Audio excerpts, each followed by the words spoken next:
교회 여러분 안녕하세요. 오늘 하루도 잘 지내셨어요? 하나님께서 늘 함께 해주셔서 하나님께서 지켜주시는 삶, 그리고 또 주님께서 인도해 주시는 그런 하루하루이시기를 원합니다. 오늘도 우리가 수요 말씀 묵상 시간이 되었습니다. 우리가 그동안 예수님의 그 말씀을 중심으로 인간관계의 문제들을 살펴보았는데 오늘은 그 마지막 시간으로 예수님 말씀 중에서 마태복음 22장 34절부터 40절 말씀 좀 나누려고 합니다. 제가 오늘 성경 말씀 읽어드리도록 하겠습니다.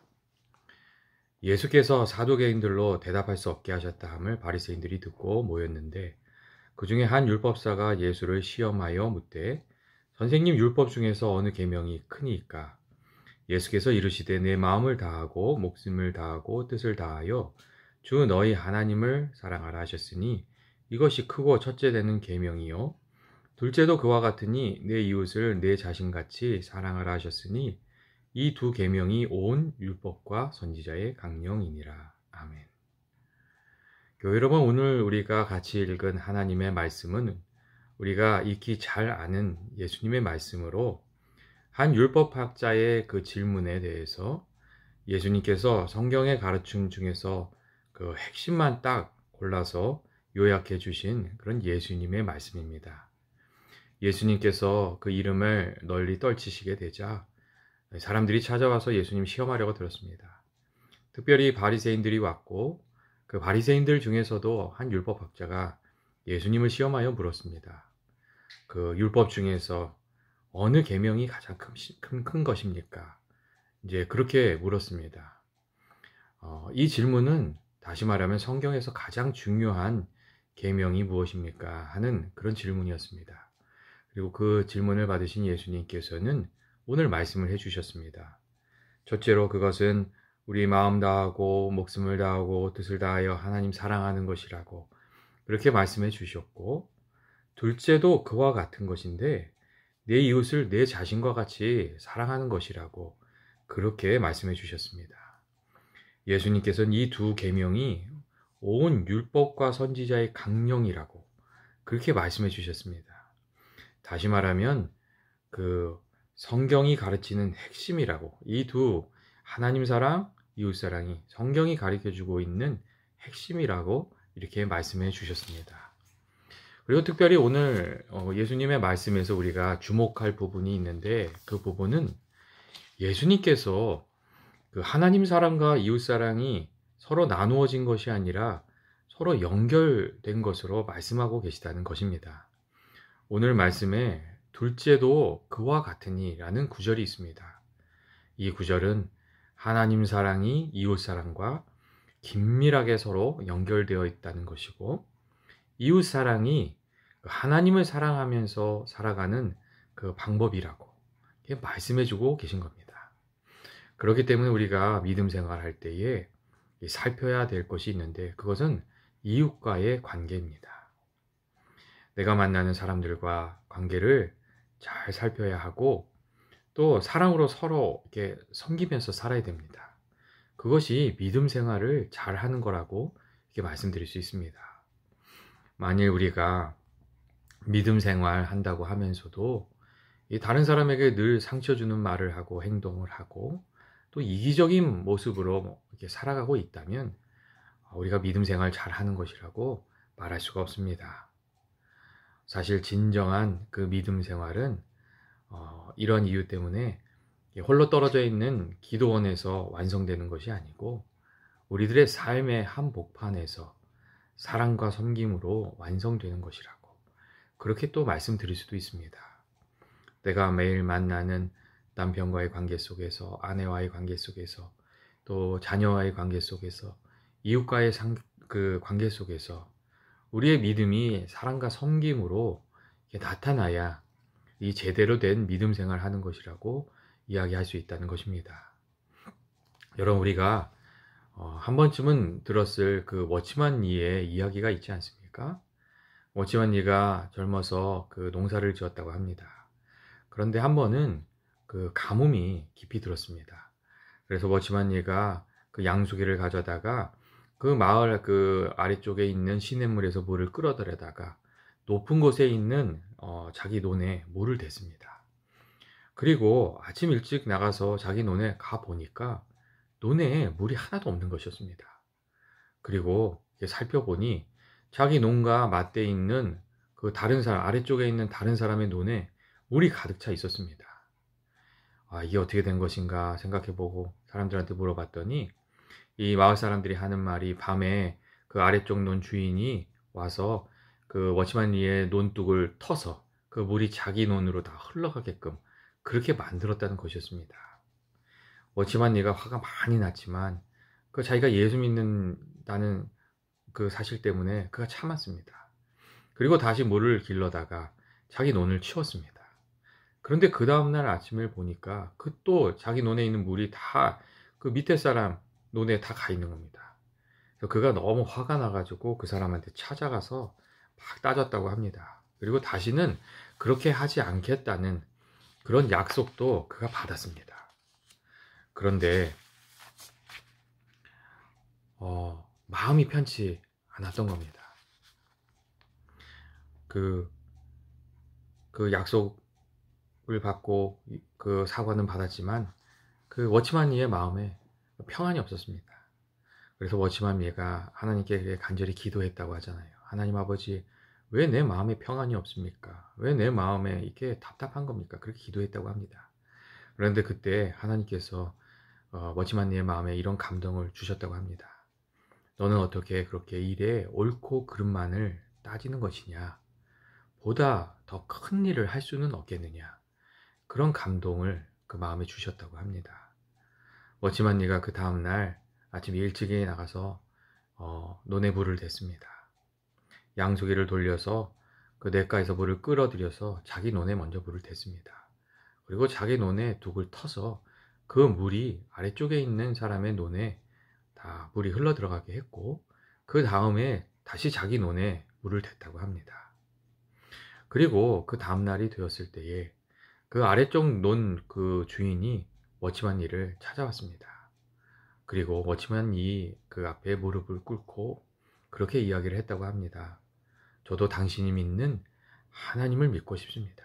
그렇게 이야기를 했다고 합니다.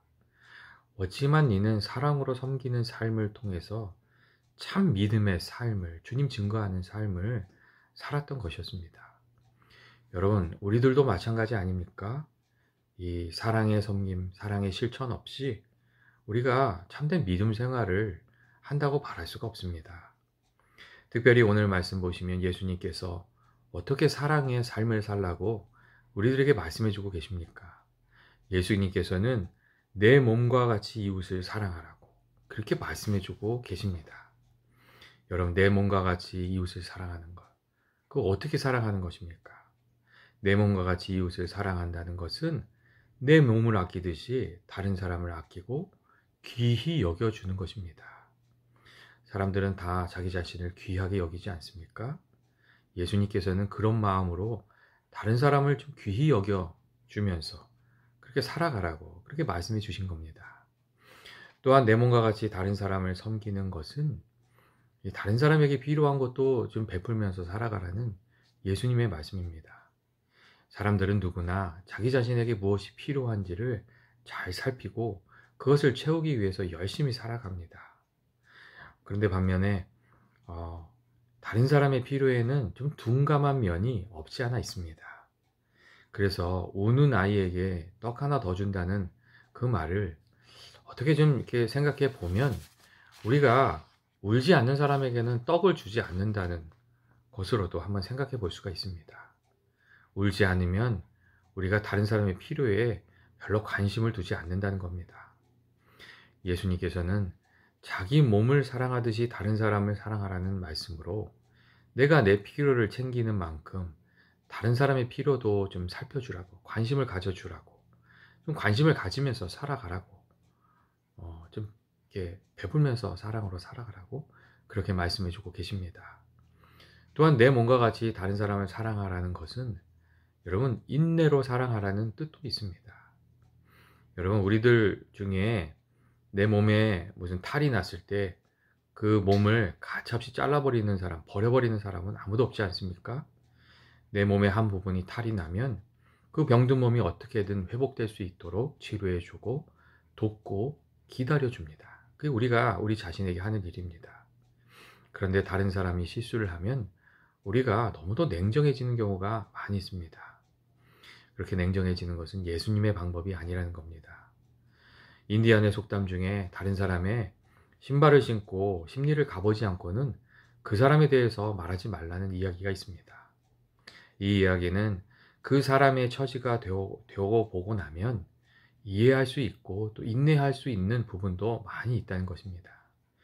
예수님께서는 내 몸과 같이 다른 사람을 사랑하는 말로 다른 사람의 허물이 보일 때에, 부족함이 보일 때에 좀 참아주고 인내해 주라고 그렇게 말씀해 주셨습니다. 여러분, 이 사랑은 여러 가지 옷을 입고 우리들에게 나타납니다. 어떤 때는 선물로, 어떤 때는 그 사랑이 격려의 말로, 어떤 때는 나를 섬겨주는 헌신으로, 희생으로, 또 어떤 때는 믿어주는 것으로, 또 어떤 때는 인내로 나타납니다. 그런데 저는 특별히 이 상대방을 참아주는 것이 참 귀한 사랑이라고 그렇게 생각합니다. 우리 모두는 다 부족한 사람이고 누군가 나를 참아주는 사람이 있어야 살 수 있는 그런 존재들이기 때문입니다. 저는 이게 참아주는 것, 그것이 참 귀한 사랑이라고 생각합니다. 여러분, 아름다운 관계는 저절로 만들어지지 않습니다. 좋은 관계는 이 정원과 같아서 우리가 관심을 쏟아주고 사랑을 쏟아붓고 돌보면 아름다운 그 관계가 되어서 꽃을 피우고 우리에게 기쁨을 줍니다. 반면에 우리가 관심을 주지 않고 마음을 쓰지 않으면 금세 잡초가 나고 꽃이 시들고 볼품이 없어지는 것입니다. 여러분, 복된 관계에는 언제나 인내를 가지고 잘 가꾸는 그 사랑과 정성이 꼭 필요합니다. 그래서인지 그 잔 맥스웰이란 분은 인간관계의 원칙이라는 책에서 우리가 복된 관계를 누리면서 살아가려면 날마다 좀 깊이를 더해가고 우리가 좀 가꾸어야 할 5가지 조건이 있다고, 그런 부분들이 있다고 좀 이야기를 했습니다. 그 첫째는 무엇이냐면 서로를 존중하는 마음입니다. 우리가 좋은 관계 속에서 복된 그 관계를 누리면서 살려면 서로 존중하는 마음을 날로 더해가야 된다고, 그것을 잘 지켜가야 한다고 그렇게 말해주고 있습니다. 여러분, 사람들은 누구나 자기를 누가 존경하는지 무시하는지 금방 눈치를 챕니다. 그리고 자기를 무시하는 사람과는 좋은 관계를 계속 유지해가는 것이 참 사실 어렵습니다. 한두 번은 참을 수 있지만 계속해서 나를 무시하고 잘난 척하고 교만한 모습을 보이면 그 사람과 멀어지게 되어 있고 그 관계가 끊어지게 되어 있습니다. 우리는 다른 사람을 존중해야 내가 존중을 받을 수 있고, 이 서로 존중하는 마음이 있어야 관계를 아름답게 지켜갈 수 있다는 것을 잊지 말아야 됩니다. 그리고 우리가 다른 사람에게 그 존중을 표현하는 가장 기본적인 방법은 다른 사람의 말을 귀 기울여서 들어주는 것입니다. 우리는 내 말을 들어주는 사람에게 사랑과 존중을 느낍니다. 다른 사람의 말을 잘 주의 깊게 관심 있게 들어주는 것, 그것이 이 관계를 지키는데 너무나도 중요합니다. 반면 그리고 또 동시에 이 상대방을 무시하는 태도를 가지면 정말 많은 문제를 겪게 되어 있습니다. 다른 사람 말 무시하고 다른 사람 말 들어주지 않고 그러면 참 문제가 많아집니다. 중국의 고사 중에 그 궁궐을 지키던 궁궐 문지기의 이야기가 있습니다. 하루는 이 궁궐 문지기가 어떤 관리에게 술 한 잔 좀, 목이 너무 마르니까 술 한 잔 좀 달라고 이렇게 부탁을 했다고 합니다. 그랬더니 그 관리가 막 화를 내면서 당신 같은 사람이 나한테 어떻게 그런 부탁을 할 수 있냐고 막 무시하는 말을 했던 겁니다. 근데 그 다음날 그 궁궐 지키는 문지기가 어떻게 했냐면 왕이 지나가는 그 시간에 그 왕국의 그 궁궐에 있는 그 기둥에다가 물을 막 뿌려 놓은 겁니다. 왕이 지나가다 그것을 보게 되었고 궁궐 문지기에게 그렇게 물었다고 합니다. 어떤 사람이 감히 그 궁궐의 기둥에다가 실례를 한 거냐고 그렇게 물었다고 합니다. 그때 궁궐문지기가 그렇게 얘기했다고 하죠. 누가 실수를 했는지는 모르겠지만 어제 누가 술에 취해서 해롱거렸는지는 알겠다고 그렇게 이야기했다고 합니다.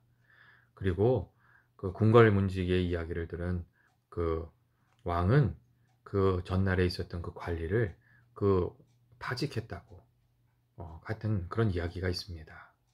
다른 사람을 무시하면 그 대가를 치르게 되어 있다는 것입니다.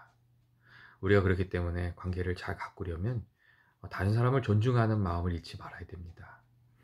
둘째로 좋은 관계를 우리가 지키고 또 더해가려면 서로에 대한 이해의 폭을 좀 넓혀가야 됩니다. 서로에 대한 지식 없이 알미 없이 좋은 관계가 될 수가 없습니다. 상대방이 무엇을 필요로 하는지, 좋아하는지, 싫어하는지, 그의 인생과 목표가 무엇이고, 요즘 어떻게 살아가고 있는지 우리가 알지 못한다면 관계의 폭을 더 깊게 만들 수가 없습니다. 이 상대방에 대한 그 관심을 기울이고 그 알을 쌓아갈 때 우리가 더 깊은 관계를 맺어갈 수가 있습니다. 특별히 5가지 사랑의 언어라는 책을 지은 게리 체프먼은 이 사람마다 좋아하는 게 다 다르다고 그렇게 이야기를 했습니다. 어떤 사람은 칭찬과 격려를 받을 때에 사는 맛을 느낀다고 그렇게 얘기했고, 어떤 사람은 사람들과 시간을 보내면서 이렇게 보낼 때 막 에너지를 얻는다고 그렇게 이야기했고, 어떤 사람은 작은 것이라도 의미 있는 선물을 받을 때에 기쁨을 느낀다고 얘기했고, 어떤 사람은 누군가 자기를 섬겨주고 내가 힘들어하는 일을 도와줄 때 기쁨을 느낀다고, 감사를 느낀다고 그렇게 얘기했고, 어떤 사람은 포옹이나 스킨십 아니면 악수와 같은 그 사람과의 그 터치를 나눌 때에 사랑받는 느낌을 받는다고 그렇게 이야기를 해주었습니다. 게리 체프먼은 각각의 사람들이 원하는 것이 다 다르고 그것을 줄 때에 관계가 더 깊어진다는 이야기를 해주었습니다. 사람마다 자신이 사랑받고 있다는 느낌을 받는 방법이 다 다릅니다. 그래서 사랑도 소통이 되려면 서로에 대한 이해가 좀 깊어질 필요가 있습니다. 여러분, 우리 주변에 있는 사람들이 정말 원하는 것, 바라는 것은 무엇이라고 생각을 하십니까? 우리가 그 다른 사람이 원하는 것을 좀 알아줄 필요가 있습니다. 그리고 여러분, 그 하나님과의 관계도 마찬가지 아닙니까? 우리가 성경을 읽으며 하나님이 어떤 분이신지, 무엇을 기뻐하시고 싫어하시는지, 또 내게 무엇을 원하시는지 알지 못한다면 하나님과 깊이 있는 교제에 도달하기가 좀 힘이 듭니다. 날마다 하나님과의 관계도 깊이 있게 가꾸면서 살아가고자 하신다면 말씀을 통해서, 기도의 시간을 통해서 하나님을 알아가는 시간이 꼭 있게 되기를 원합니다. 셋째로 우리가 복된 관계를 이렇게 지키면서 가꾸면서 살아가려면 신뢰의 깊이를 더해가고 신뢰를 지켜가야 됩니다. 신뢰는 우리가 좋은 관계를 유지하기 위한 가장 기본적이고 꼭 필요한 관계의 토대입니다. 사실 그렇지 않습니까? 우리가 어떤 사람에 대한 신뢰를 잃어버리면 다 잃어버리는 것과 마찬가지입니다. 신뢰를 잃어버린 사람과 좋은 관계를 계속 맺어가는 것은 완전히 불가능한 일이라고 말씀드릴 수 있습니다. 그래서 우리가 신뢰를 지키기 위해서 아주 작은 것이라도 오해가 생겼다고 생각하면 급히 풀어야 되고, 또 작은 약속이라도 우리가 소중히 여기고 지켜가는 것이 꼭 필요합니다. 특별히 자녀들과 맺은 약속들, 그리고 나보다 약한 사람들과 맺은 약속들은 잘 지켜가야 됩니다. 그러한 약속들을 우리가 소홀히 하기 쉬운데 그것들을 소홀히 하다 보면 신뢰의 관계가 다 깨져버리기 때문입니다. 예전에 제가 아는 집사님이 좀 속상한 얘기를 하셨어요. 그 자녀가 그 아버지하고 잘 이야기를 안 하려고 한다는 것이었어요. 그래서 하루는 그 아버지가 그 자녀에게 물어봤습니다. 너는 왜 나하고 얘기하기를 싫어하냐? 넌 맨날 이렇게 퉁퉁거리면서 집에 방에 들어가 버리냐? 그렇게 얘기를 했어요. 그랬더니 그 아들이 그 아버지한테 그런 얘기를 하더랍니다. 2가지를 이야기했는데, 첫째는 아버지가 아버지 얘기만 하고 자기 얘기를 잘 들어주지 않는다는 거였어요. 그 얘기를 하나 했고, 두 번째는 뭐냐면 아버지가 약속을 잘 안 지키지 않냐고 그런 이야기를 했다고 합니다. 그 집사님은 자기가 어떤 약속을 안 지켰는지도 모르세요. 하찮은 것이겠죠. 아마 중요한 건 다 지키셨을 거예요. 근데 작은 약속들이었겠죠. 근데 그 작은 약속을 어기다 보니까 그 신뢰를 다 잊어버리는 일이 생겼다고. 예전에 그런 이야기를 하시는 것을 제가 들은 적이 있습니다. 우리가 작은 약속이라도 중히 여길 수 있어야 합니다. 그리고 그 작은 약속들을 지켜갈 때 우리가 귀한 그 관계들을 신뢰의 관계로 지켜갈 수 있다는 것을 우리가 잊지 말아야 되겠습니다. 넷째로 우리가 가꿔야 할 것은, 기억해야 될 것은 상호 관계입니다. 사실 모든 관계에서 더 많이 사랑하고 희생하는 사람이 있습니다. 그런데 일방적인 관계는 결코 오래 갈 수 없습니다.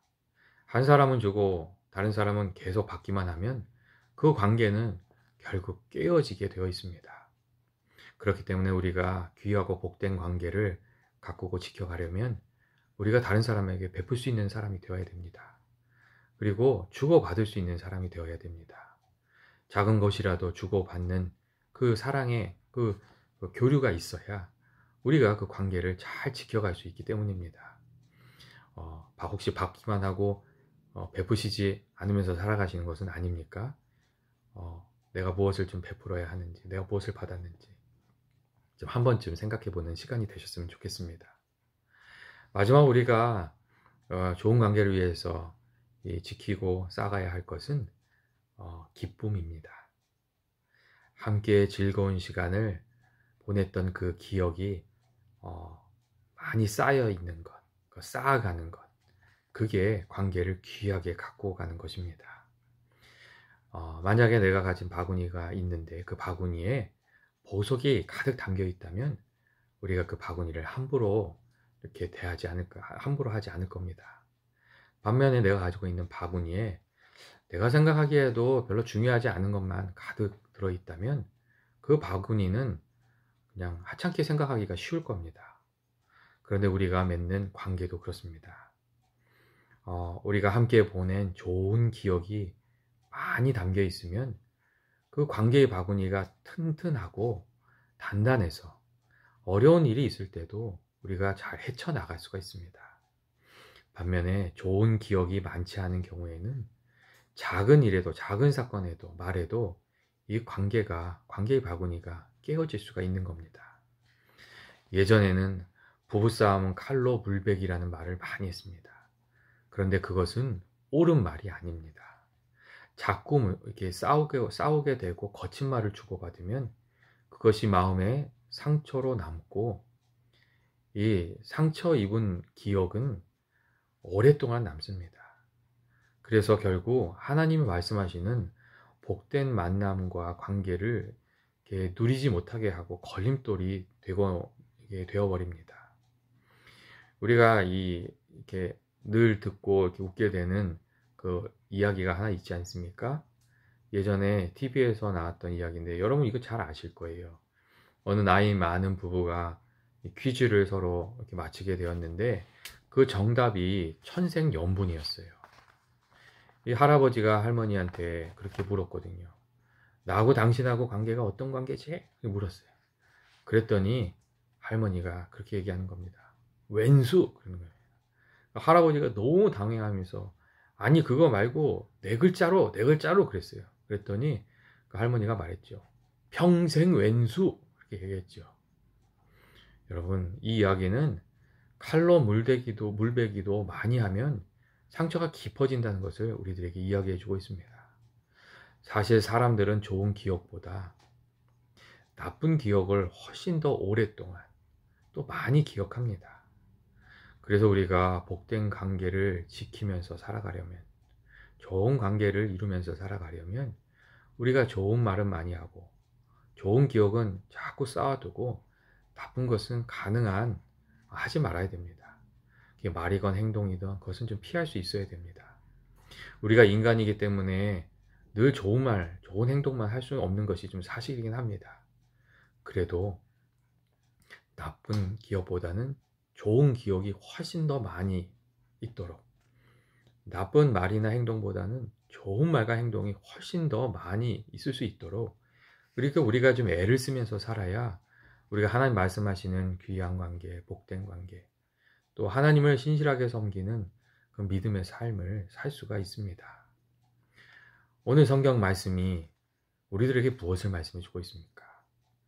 그리스도인 된 우리들이 살아야 할 삶은 사랑으로 하나님을 섬기고 이웃을 섬기는 삶이라고 그렇게 말씀해 주고 있습니다. 그리고 사랑으로 이웃을 섬기면서 살아가는 삶이 하나님을 섬기는 것이라고. 예수 믿는 사람들은 사랑으로 이웃을 섬기면서 살면서 하나님을 섬기게 되는 것이라고. 그렇게 말씀해 주고 있습니다. 때때로 섬김의 삶이 손해보는 것처럼 느껴질 때가 많이 있습니다. 또 실제로 손해를 좀 볼 때가 많습니다. 하지만 끝까지 사랑으로 섬기는 삶을 살면 이 사랑으로 섬기는 삶이 살아볼 만한 가치가 있는 삶이라는 것을 우리가 알게 됩니다. 왜냐하면 사랑으로 섬기는 삶은 예수님을 닮아가는 삶이고, 그리고 상처 입은 사람을 치유하는 삶이고, 또 사랑으로 섬기는 삶은 예수님께서 알아주시는 삶이기 때문입니다. 우리가 사랑으로 섬기면서 살아가다 보면 예수님께서 그것을 알아주시고 우리에게 베풀어 주시는 은혜가 있다는 것을 우리가 반드시 알게 됩니다. 저는 연합의 모든 교우들이 우리에게 허락해 주신 모든 관계 속에서 사랑의 삶, 섬김의 삶, 헌신의 삶을 살아서 하나님께서 말씀하셨던 복된 은혜가 넘치는 관계를 누리면서 살아가게 되시기를 주님의 이름으로 축원드립니다. 같이 기도하시겠습니다. 사랑과 은혜 많으신 하나님 아버지, 우리가 날마다 사랑으로 섬기는 삶을 살아가길 원합니다. 하지만 저희 마음 가운데 예수님의 사랑이 너무나도 부족합니다. 우리에게 예수님의 사랑을 주셔서 그 사랑을 깊이 깨닫게 하시고 그 사랑으로 이웃을 섬기며 살아갈 수 있도록 주님 은혜 허락하여 주옵소서. 그리고 사랑과 섬김으로 이 복된 관계를 이루어서 하나님 말씀하셨던 귀한 복된 인생의 열매 거두는 저희들 모두가 되게 하여 주옵소서. 예수님의 이름으로 기도합니다. 아멘. 교회 여러분, 정말 우리가 요즘에 좀 힘든 시간 살아가고 있는데 그래도 이 시간 기쁘고 감사한 하루하루가 되시길 원합니다. 예수님 말씀대로 서로에게 좋은 것을 나누어서 그 가운데 기쁨도 누리고 감사도 누리고 또 주님을 닮아가는 귀한 하루하루가 되시길 원합니다. 다음번에 또 영상으로 다시 만나도록 하겠습니다. 사랑하고 축복합니다. 날마다 귀한 복된 날들이 되시길 원합니다.